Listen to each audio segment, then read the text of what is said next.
श्री स्वामी समर्थ. अखंड नाम जप यज्ञ सप्ताहाचा आज 7वा दिवस अर्थात दत्त जयंती.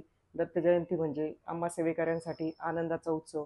कारण श्री स्वामी समर्थ महाराज हे साक्षात भगवान दत्तात्रेयाचे चौथे अवतार म्हणून ओळखले जातात.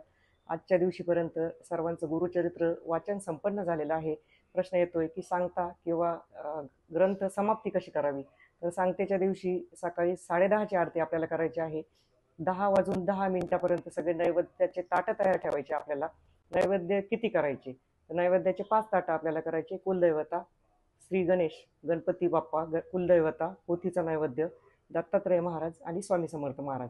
मग नैवेद्य आरती कुठली घ्यायची, तर सकाळच्या 3 आरत्या आपल्याला घ्यायच्या आहे.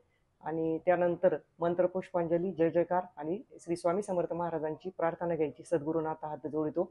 नंतर तेच नैवेद्य आपल्या जेवणाबरोबर जे सुवासिनी ब्राह्मण सुवासिनी जोडपं आपण सांगितलेला असतो जेवणासाठी, तर त्यांना आपण जेवायला द्यायचे. 10:30च्या आरतीनंतर ओटी भरायची आहे. ब्राह्मण जोडपे भेटले नाही तर सज्जन जोडपे कुठलेही चालेल आपल्याला. आणि त्यानंतर त्यांची ओटी आणि दक्षिणा देऊन आपल्याला त्यांना तृप्त करून पाठवायचं आहे. तर अशी सोपी सांगता आहे गुरुचरित्र सप्ताहाची. कुठलेही किंतु परंतु घेण्याची गरज नाही. काही जण म्हणतात पुरणपोळीचाच नैवेद्य करायचा. कुठलाही नैवेद्य करा, गोडधड करा, खीर करू शकता. घेवड्याची भाजी दत्तात्रय महाराजांची आवडती आहे, मिळाल्यास अतिउत्तम. जे काय आपण भाजी चपाती करणार त्याबरोबर गोडधडाचा नैवेद्य आपण दाखवू शकतो.